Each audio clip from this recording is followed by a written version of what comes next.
মৃতদেহ শনাক্ত ও স্বজনদের কাছে হস্তান্তর করা হয়েছে। 2টি মৃতদেহ শনাক্ত করা যায়নি, আর 12টির ডিএনএ টেস্টের স্যাম্পল রেখে দাফন করা হয়েছে মাদারীপুরের শিবচরের একটি কবরস্থানে। এখনো নিখোঁজ রয়েছে 109 জন। মুন্সিগঞ্জ প্রতিনিধি মঈদুদ্দিন সুমনের পাঠানো রিপোর্ট। ডুবে যাওয়া লঞ্চ পিনাক 6-এর সন্ধান পেতে চট্টগ্রাম থেকে আসা শনাক্তকারী জাহাজ জরিপ 10 শুক্রবার সকাল থেকে তল্লাশি চালিয়ে যাচ্ছে। পাশাপাশি কাজ করছে বিআইডব্লিউটিএ, নৌবাহিনী, ফায়ার সার্ভিস ও কোস্ট গার্ডের সমন্বিত দল। এদিকে লঞ্চটি সন্ধান পেতে আজ 0 পয়েন্ট থেকে ভাটার দিকে 20 কিলোমিটার নিবিড় পর্যবেক্ষণ শুরু করার কথা জানিয়েছেন মাওয়াঘাটে নৌবাহিনীর প্রধান সমন্বয়কারী ক্যাপ্টেন নজরুল ইসলাম। অত্যাধুনিক প্রযুক্তি সবই ব্যবহার করছি। আপনারা জানেন এখানে 2টা সম্ভাবনা রয়েছে। একটি হতে পারে যে এই লঞ্চগুলির একতলা দোতলা কাঠের তৈরি, কাঠ এবং লোহার পাতের সংমিশ্রণে পানির নিচে এতটাই পাতলা হতে পারে যে এটা হয়তো অনেক দূর ভাসিয়ে নিয়ে যেতে পারে। আর মাওয়াঘাটে নিখোঁজ স্বজনদের খোঁজ পাওয়ার সম্ভাবনা ক্ষীণ হওয়ায় আজ সকাল থেকে অপেক্ষমানদের তেমন একটা দেখা যাচ্ছে না। NTV news desk. দর্শক, এই মুহূর্তে মাওয়াঘাটে আছেন আমাদের সিনিয়র করেসপন্ডেন্ট চয়ন রহমান। সেখানকার সবশেষ পরিস্থিতি জানতে আমরা এখন সরাসরি তার কাছে চলে যাচ্ছি। চয়ন, উদ্ধার তৎপরতার সর্বশেষ কি খবর আপনার কাছে আছে আমাদেরকে জানান।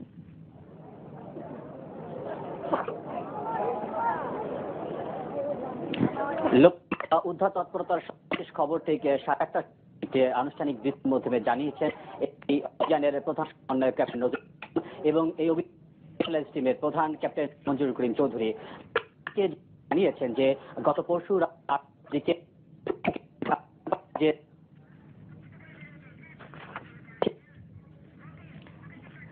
দুঃখিত দর্শক, দুঃখিত।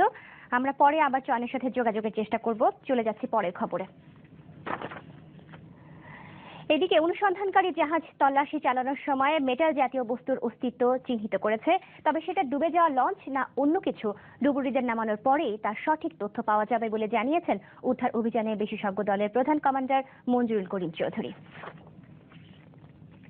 এটার লেন্থ আপনার, আমরা যে ইমেজটার লেন্থ পেয়েছি সেটা এটার কাছাকাছি, বাট ইটস ডিফর্মদের কারণে যদি 10 মিটার 16 মিটার হয়ে যেতে পারে, আবার 20 মিটার ও 16 মিটার হয়ে যেতে পারে। যেহেতু ডিফর্ম হয়েছে, এটা আমি টাইম এন্ড এগেইন বলেছি, সুতরাং এটাকে আমরা আনটিল আদারওয়াইজ আমরা এটা ফিজিক্যালি ক্যাচ করতে পারছি,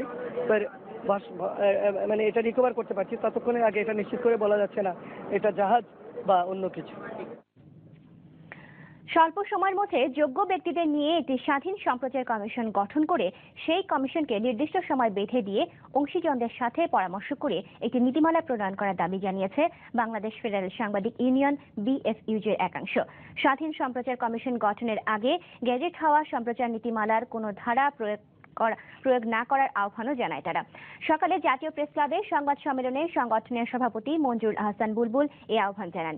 এদিকে একই বিষয়ে বিক্ষোভ সমাবেশ করে নীতিমালা বাতিলের দাবি করেছে বিএফইউজে ও ডিইউজের অপর অংশ।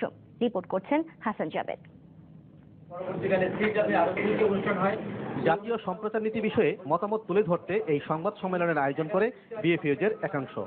লিখিত বক্তব্যে সম্প্রচার নীতির কিছু কিছু বিষয়ে অস্পষ্টতা রয়েছে উল্লেখ করে সেসব বিষয়ে উদ্বেগ জানায় সংগঠনটি।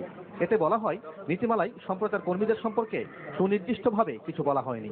এছাড়া সংবাদ ও অনুষ্ঠান সম্প্রচার, বিজ্ঞাপন প্রচার এবং সম্প্রচারের ক্ষেত্রে অনেক বিষয়কে বাধ্যতামূলক করা হয়েছে, যা অগ্রহণযোগ্য। আমি নিজেই কমিটির সদস্য হিসেবে লিখিতভাবে যে মতামত কমিটির কাছে উপস্থাপন করেছিলাম 7 অক্টোবর তারিখে, এটার কপি আমার কাছে সংরক্ষণ করা আছে। তার মূল বিষয়গুলোর প্রতিফলন খসড়াতে নাই।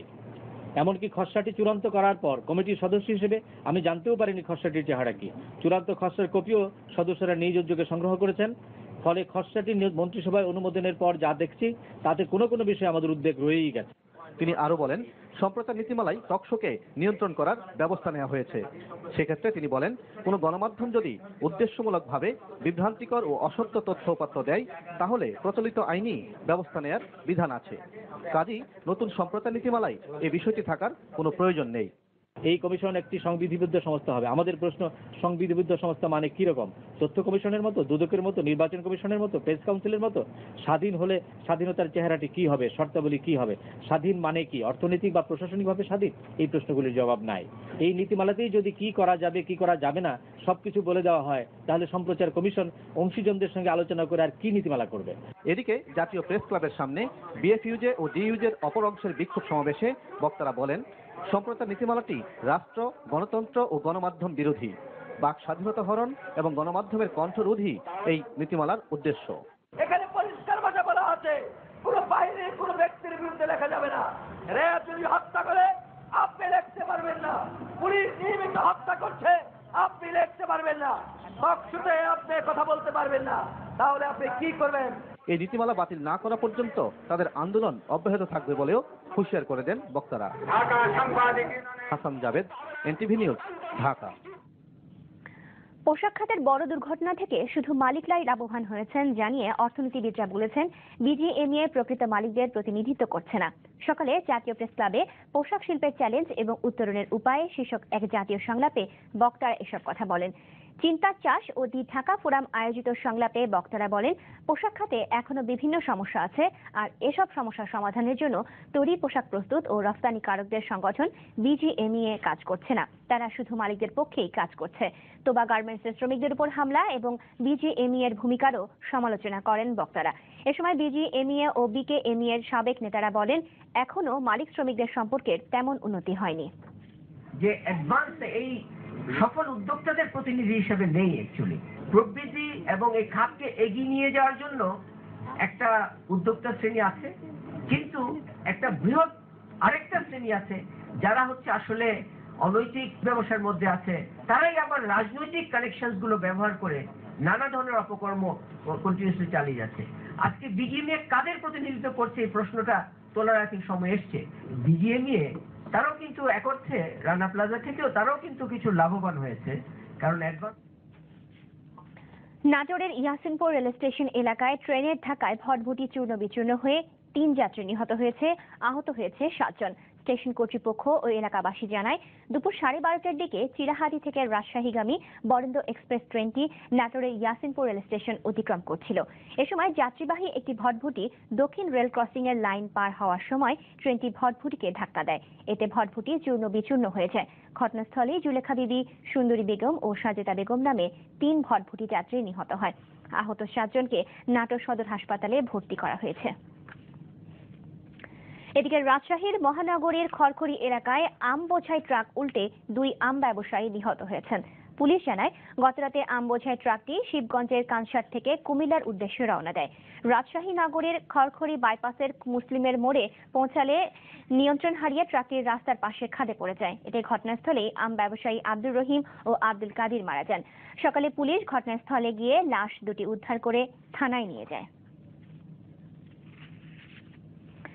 আদিবাসীদের ন্যায্য অধিকার আদায় ও অধিকার প্রতিষ্ঠার লড়াইয়ে আন্দোলন সংগ্রাম চালিয়ে যাওয়ার আহ্বান জানিয়েছেন বাংলাদেশ আদিবাসী ফোরামের সভাপতি জ্যোতিরিন্দ্র বধুপ্রিয় লারমা।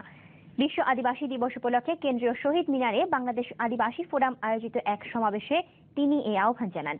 তিনি বলেন সংবিধানের ৫ম সংশোধনীর মাধ্যমে আদিবাসীদের অধিকার হরণ করা হয়েছে। পার্বত্য শান্তি চুক্তি যাদের হাত দিয়ে সম্পাদিত হয়েছিল সেই আওয়ামী লীগের কাছ থেকেই তাদের উপর এই আঘাত এসেছে বলে তিনি দুঃখ প্রকাশ করেন। অবিলম্বে পার্বত্য শান্তি চুক্তির পূর্ণাঙ্গ বাস্তবায়নের দাবিও জানান তিনি। সমাবেশে সারা দেশ থেকে আসা বিভিন্ন আদিবাসী জনগোষ্ঠীর সদস্য ছাড়াও বেসামরিক বিমান চলাচল ও পর্যটন মন্ত্রী রাশেদ খান মেনন এবং বিভিন্ন সংগঠনের নেতৃবৃন্দ অংশ নেন। এদিকে নানা উদ্যোগে দেশের বিভিন্ন স্থানে আন্তর্জাতিক আদিবাসী দিবস পালিত হচ্ছে। আদিবাসী দিবস হিসেবে সাংবিধানিক স্বীকৃতির দাবিতে বান্দরবানের র্যালি করেছে পাহাড়ি সংগঠনগুলো। পরে রাজার মাঠে অনুষ্ঠিত হয় সমাবেশ। দিবসটি উপলক্ষে রাঙামাটি পৌর প্রাঙ্গণে আলোচনা সভায় প্রধান অতিথি হিসেবে ছিলেন সংসদ সদস্য উষাতন তালুকদার। পরে আদিবাসী দিবসের বর্ণাঢ্য শোভাযাত্রা বের করা হয়। সিলেটে আদিবাসী দিবস উপলক্ষে শহরে মৌন মিছিল বের করে বিভাগীয় আদিবাসী দিবস উদযাপন কমিটি। এছাড়া ময়মনসিংহ, মৌলভীবাজার, জয়পুরহাট, দিনাজপুর, নেত্রকোনা ও বরগুনায় বিশ্ব আদিবাসী দিবস পালন করছে আদিবাসী সংগঠনগুলো।